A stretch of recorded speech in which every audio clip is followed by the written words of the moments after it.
இன்னைக்கு நம்ம பார்க்க போற மெனு பச்சரிசி மாவுல பண்ண பலகாரம். என்ன பலகாரம்?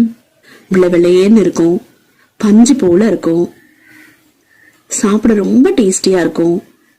ரொம்ப ட்ரெடிஷ்னலான ஃபுட்டு, நம்மளோட பாரம்பரியமான உணவு. அப்படி என்ன செய்யறாங்க? வாங்க வீடியோ பார்க்கலாம். வீடியோ பார்க்கறதுக்கு முன்னாடி நம்ம சேனலுக்கு நீங்க புதுசா இப்பதான் வந்திருக்கீங்க அப்படின்னா சப்ஸ்கிரைப் பண்ணுங்க, பெல் ஐகானை பிரஸ் பண்ணுங்க. சப்ஸ்கிரைப் பண்ணிட்டு பெல் ஐகானை பிரஸ் பண்ணிட்டு ஆல்னு கொடுத்துருங்க. அப்போதான் நான் போடுற வீடியோஸ் உங்களுக்கு அடுத்தடுத்து இம்மீடியட்டா கிடைக்கும். வீடியோவை ஸ்கிப் பண்ணாம பாருங்க. சமைச்சு பார்த்துட்டு கமெண்ட்ல எங்களுக்கு சொல்லுங்க. லைக் பண்ணுங்க, ஷேர் பண்ணுங்க, கண்டிப்பா சப்ஸ்கிரைப் பண்ணுங்க. முக்கியமான விஷயம் இந்த வீடியோவோட எண்ட்ல சொல்லியிருக்கிறேன்.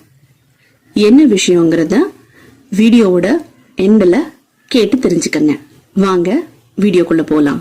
அரிசி மாவு இடியாப்பம் புளிய போறேன். உங்களுக்கு அளவு சொல்ல போறேன். நான் இந்த டம்ளர் நிறைய போடுறேன். உங்களுக்கு அளவு சொல்றேன். ஒரு 1/4 கிலோ அரிசி மாவு. இடியாப்பத்துக்கு அரிசி மாவு எடுத்து வச்சிருக்கேன். இந்த பாருங்க, ஒரு சிட்டிக்கு உப்பு போடுறேன். ஏன்னா உப்பு சும்மா தண்ணி நல்லா கொதிக்கணும் பாத்துக்கோங்க. இது நல்லா கொதிக்க கொதிக்க ஊத்தி நம்ம கிண்டி பாத்துக்கணும் சரியா வருதா.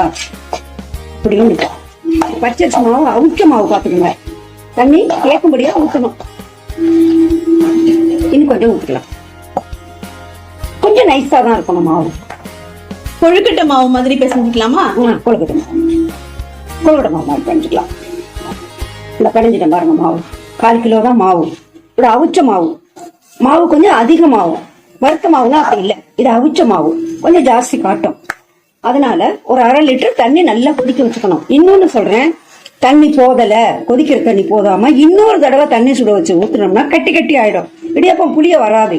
ஆகையினால முன்ன பின்ன தண்ணி வச்சுக்கணும் ஜாஸ்தியாவே. இத பணிஞ்சு வச்சிருக்கேன் பாருங்க. இது மாதிரி இலகுவா இருக்கணும் மாவு. ரொம்ப சப்பாத்தி மாதிரியா இருக்கக்கூடாது. அதுக்காக தண்ணி அதிகமா ஊற்றக்கூடாது. இதை பாருங்க, பிழிஞ்ச சாப்பிட்டா நம்ம கையில ஒட்டாம படணும். அதான் அங்க கணக்கே. இதை பாருங்க, நம்ம பிடிக்கிறேன், கையில ஒட்டலை பாருங்க. இதான் அளவே. இப்ப இடியாப்ப கட்டையில அது போட்டு புளிஞ்சோம்னா சரசரன்னு கொட்டி போயிடும். இன்னொன்னு, இடியாப்ப தட்டுல கொஞ்சம் எண்ணெய் பூசிக்கணும். இது மாதிரி இடியாப்ப தட்டு நீங்க வச்சிருந்தீங்கன்னா இருக்கும் எல்லார் வீட்லயுமே பொதுப்படையா. ஏன்னா சில பேர் இட்லி பானையிலே புளியறாங்க. நான் அப்படி இல்ல, இட்லி தட்டு வாங்கி இடியாப்ப தட்டு வாங்கி வச்சிருக்கேன். இதுல கொஞ்சம் எண்ணெய் தடவிக்கணும். முன்பக்கம் தடவ வேண்டாம் அப்படின்னா பின்பக்கம் கூட தடைக்கலாம். இப்படி பின்பக்கம் கூட தடைக்கலாம். முன்பக்கம் தடவ வேண்டாம் அப்படின்னு நினைச்சோம்னா பின்பக்கம் தடவி வச்சுக்கலாம். ஏன்னா ஒன்னோட ஒண்ணு ஒட்டாம இருக்கும். ஸ்டவ் பத்த வச்சு இட்லி பானை வைக்க போறேன். தண்ணி ஒரு செம்பு தண்ணி வச்சா போதுமானது. நல்லா கொதிக்கணும். ஆனா அந்த தண்ணி இடியாப்பம் வச்சா 5 நிமிஷம் இடத்துல உங்ககிட்ட காட்டுறேன். இப்ப இடியாப்பம் ஒரு இதுல மாவு வைக்கணும் பாருங்க. ரொம்பவும் நிறைச்சி வைக்க கூடாது. ஒரு இடியாப்பம் இதுக்கு ஒரு இடியாப்பம் தான். ஒரு இடியாப்ப தட்டுக்கு ஒரு இடியாப்பம். இந்த பாருங்க, இப்படி நைஸா உழுவும் இடியாப்பம்.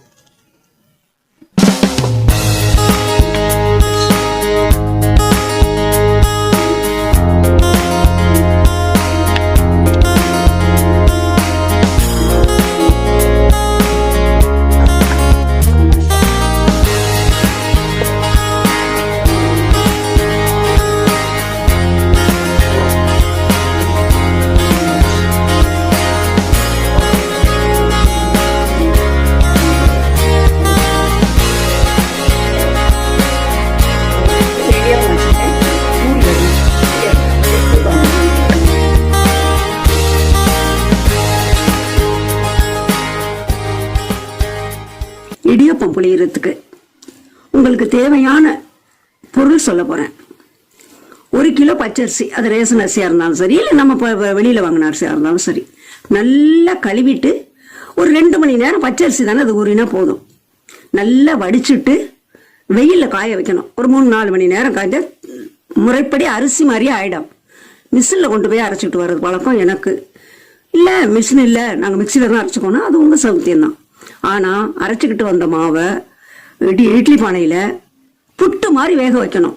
அந்த வெறுமனே மாவு ஒண்ணுமே போடக்கூடாது. வெறுமனே துணி வச்சு அந்த மாவை நல்லா வேக வச்சு புட்டு வாசனை வரும். அந்த மாவு அந்த மூடியை திறந்துட்டு நம்ம தொட்டா கல்லு மாதிரி இருக்கணும் அந்த மாவு.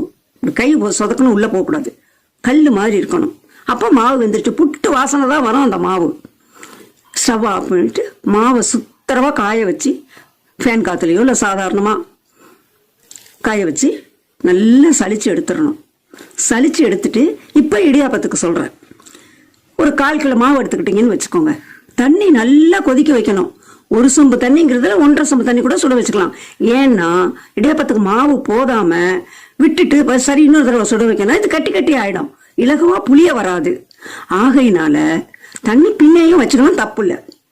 கரண்டியில ஒரு ஊத்திட்டு கரண்டியில கிண்டிக்கிட்டே இருந்தோம்னா நமக்கு தெரிஞ்சிடும் இந்த அளவுதான். அப்ப நல்லா கட்டி இல்லாம கிண்டிக்கணும்.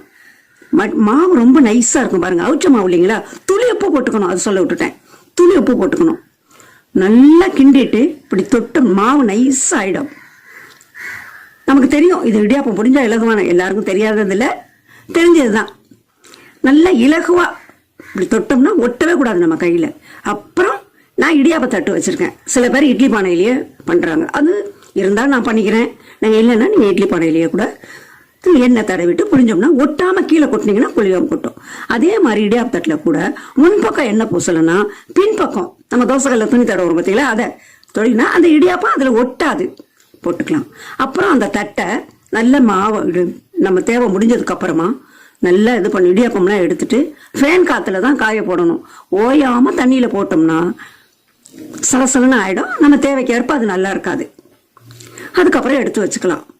இன்னொன்னு சொல்றேன், நம்ம அவசரத்துக்கு தேங்காய்ப்பு சர்க்கரை வச்சுக்கலாம், இல்ல சம்பல் அரைச்சுக்கலாம், இல்ல நமக்கு தேவைக்கு ஏற்ப சாம்பாரோ, நம்ம தேவைதான் இடியாப்பத்துக்கு என்ன தேவையோ அது செய்துக்கலாம். செய்து சாப்பிட்டு பாருங்க. முக்கியமான விஷயம் வீடியோவோட எண்ட்ல சொல்றேன் அப்படின்னு சொன்னேன் இல்லைங்களா, என்ன தெரியுங்களா, இந்த இடியாப்பம் ரேஷன் அரிசிலையும் பண்ணலாம். இதே போல டேஸ்டா வெள்ளை வெளேன்னு பளிச்சுன்னு ரொம்ப ரொம்ப டேஸ்டியா பஞ்சு போல செய்து சாப்பிடலாம்.